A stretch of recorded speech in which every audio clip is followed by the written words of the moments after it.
this is a photograph. Wow. And I got this one from the social media. Oh, how come? In social media, usually they offer old book, old documents. And then when I saw this one, and then I say, oh, I want to buy this. And if you have this again, don't put it in social media to offer to other people. Just give it to me. So these are entry permits. This is made at 1939. And this is not the paper. Oh, what is it? This is look like a textile and then covered with paper something.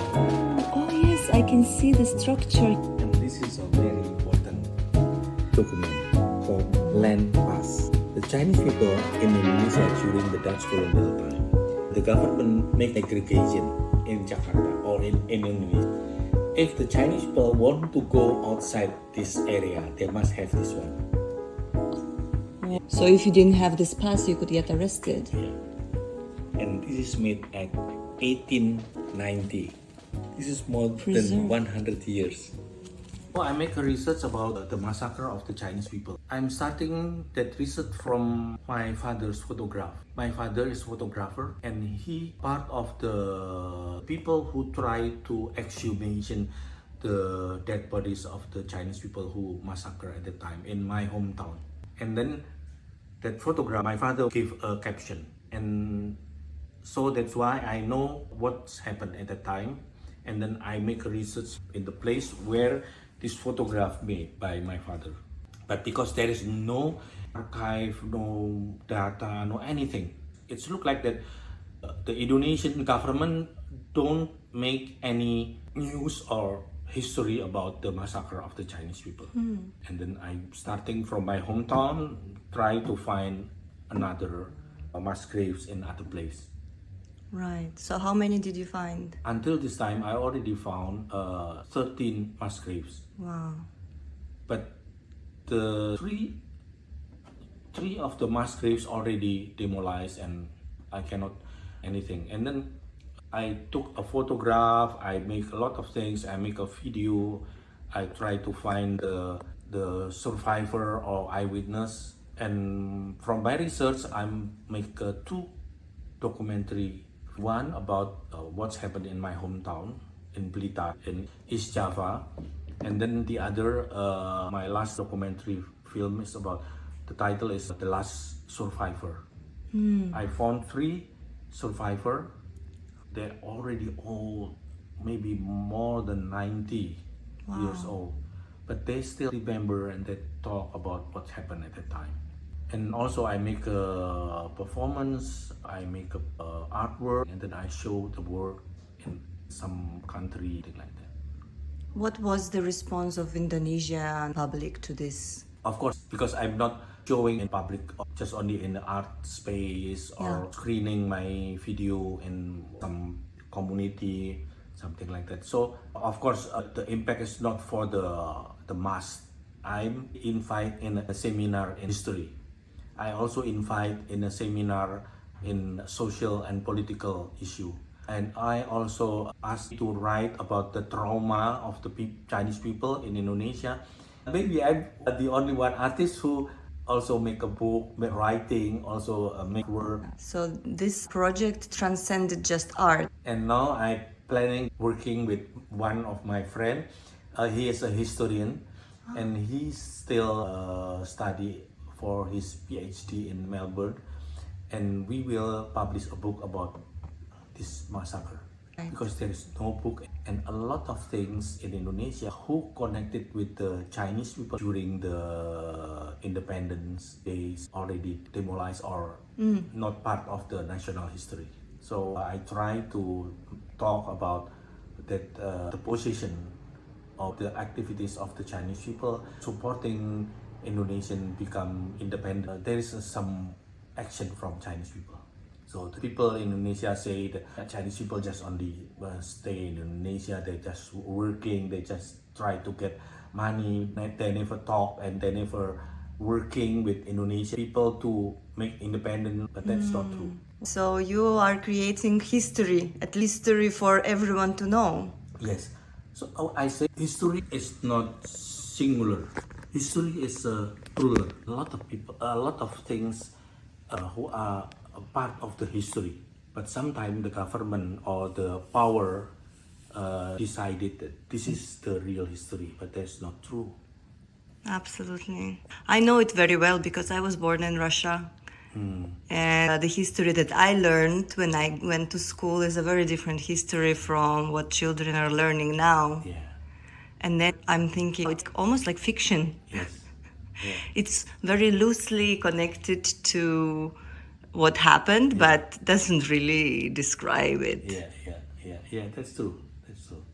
So now, apart from the history book, or what is your other research that you are doing? I researched about name. Chinese people during the New Order or at 1966, all of the Chinese people, if they are become already Indonesian citizen, they must change their name into Indonesian name. So this is a discrimination But why did they have to change their name? because they don't want the Chinese in Indonesia have a power or look like a Chinese, or they must be changed, become Indonesian. Yeah. So I have a Chinese name, Hu Fung Wen, yeah. And then I changed my name into Harsono at 1967. And then after the Suharto falling down, after the new order falling down and changed into the new president and become a reformation order, all of this discrimination law changed. Before, the Chinese people cannot practice their culture. The Chinese people cannot celebrate their Chinese New Year. The Chinese people cannot study in a Chinese school. All of the Chinese school closed. The people cannot showing the Mandarin word in the public. The school cannot teach Mandarin language. But now they can. After 2002, Abdurrahman Wahid changed a lot of things. Before, the Chinese temple belongs to the Confucius religion. But during the New Order, and the government say that Confucius is not a religion. So the Chinese people, if they married using the Confucius religion, the government say that we cannot give you a paper because we don't agree with that religion. But after 2002, the Chinese people can pray in the Chinese temple. The Chinese holiday or New Year's can celebrate. The school can teaching Mandarin language. So a lot of things was changed. And I'm starting to remember that, oh yeah, I have a Chinese name. And from that time, I'm make a research about the history of the Chinese in Indonesia. But that name that you had since birth, you never use it, right? Yes, because for 32 years, I already used my new name, Harsono. And all of the people know me as a Harsono. So Harsono, this name, you chose it yourself? Yes. Wow, what an interesting thing to choose your own name. Yeah. So I choose my own name. How did you choose it? Why Harsono? When I was young, when I was in the senior high school, I like or interested with one cartoon. One cartoon that I always saw. This cartoon is using the name with FX Har. And then, oh, this is very interesting. What is Har? And then my Catholic name is FX, Francis Xavier. Because my mother was a Catholic. And so when I was born, so my mother already baptized me. And then, what is Har? I tried to find Haryono, Hartono, and then I asked someone who understand about the meaning of the Japanese name. What does mean of Harsono? And he said, Harsono is a happy place, happy man. Oh, I like that. Oh, that's beautiful. So I choose the happy man. Yeah. Yeah, so I choose that name, and then yeah, that's all. And then at 2010, I make a performance. I write my Chinese name again and again in a glass. And suddenly there's water come through that glass and swipe all my name that I already write.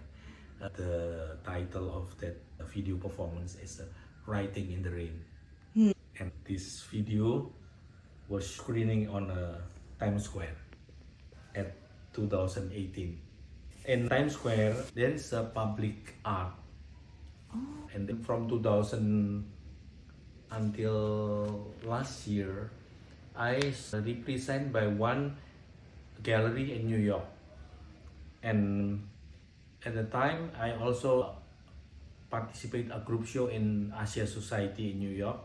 And then they offered me to send a video for screening the Times Square public space. And at 2015, there is a group show in Bangkok Art and Cultural Center. They invite me to participate in that show. And then I participate in that show, and then they asking me to show one of my work. That work was made the first time at 1977. And this work was made by crackers. The form of these crackers is pistol. Pistol crackers. This is the first conceptual art in Southeast Asia. You make at 1977, and after you make that work, a lot of young artists in Indonesia starting to make conceptual work. There is a book and also a statement. What you want to do if all of these pistol crackers become a real pistol? And the people write. And I made this one at 1977 in Indonesia. And you know what is the reaction of the people? More than 90% people write about against the government. Because the government at that time was military, and the militarism in Indonesia very strong and very repressive. They're asking me to give 500 pistol crackers, and I put it in a plastic. And I say, please store these crackers in air conditioning room, and there is no water, because these crackers, the form will be still good if no water get into this. And then they also asking me the ingredients, how to make these crackers, and the instruction how to make these crackers. And they also asking me to give the mold to make these crackers, and also the stove and video to make this. I know that this is very important for them, because they want to not just collecting the object, but also the concept, the thinking, and the process.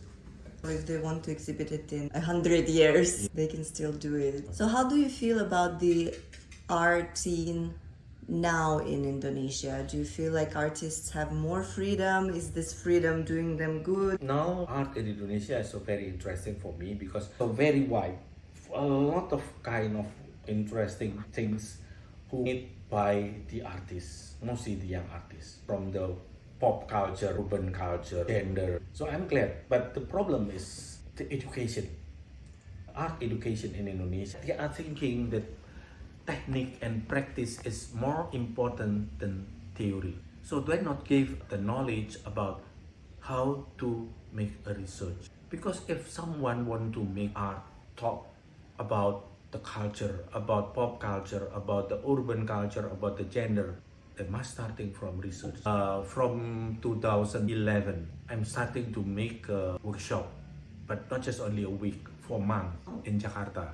I invite young people to participate this workshop, and I give a multidisciplinary knowledge, research, sociologies, sometimes also food, political of the culture, of agriculture. And then they make a work not just only based on what they think about art, but suddenly they make a lot of things outside the border of the artwork to produce the art. I make from 2011 until 2017 this workshop every year. And every year, the people who apply, because after the first year we make an open call and no need to pay anymore. Around 100 people apply, and we just only choose between 10 and 12 people. And from 2011 until 2017, there is some young artists who are very, very potential. From the ones who attended the workshop. And then now in Jogja, some collective already also make collab incubators, something like that. I hope that with this kind of workshop, I hope that the art scene in Indonesia can be much better. A lot of young artists starting to realize that research is very important. It's great how I see in Jogja artists collaborate, they talk to each other, they exchange ideas. I don't see that at all in the Western world. Yes. Artists work very isolated. In the studio. In the studio, they are very careful about Yeah. share their ideas. Between Jakarta, Bandung, and Jogja, there is a difference. Right. What's the difference? Jakarta, because of the geography, Jakarta was very big. Jakarta is very wide. A lot of people live there, and so Jakarta more exclusive. If there is a one group, so this one group just only working with this group, or the people surrounding this group, or collective who are close with this group. In Bandung, I don't know anymore about collective. It's like there is no collective. Because the student, the young artists, they're producing the art in their own studio. They don't want to going out the studio. They're thinking, they make experience inside the studio. So there is not a lot of collaboration between one artist with the other artist, or artist with the society. No. But in Jogja, no. Jogja, between one collective with the other collective, they are very close collaboration. The artists more working together with each other. So that's why I'm very excited to live in Jogja. From the people who usually made the keris. Ah, right. So Yeah. there's, if you saw, there's a pattern or motifs in this. Yeah.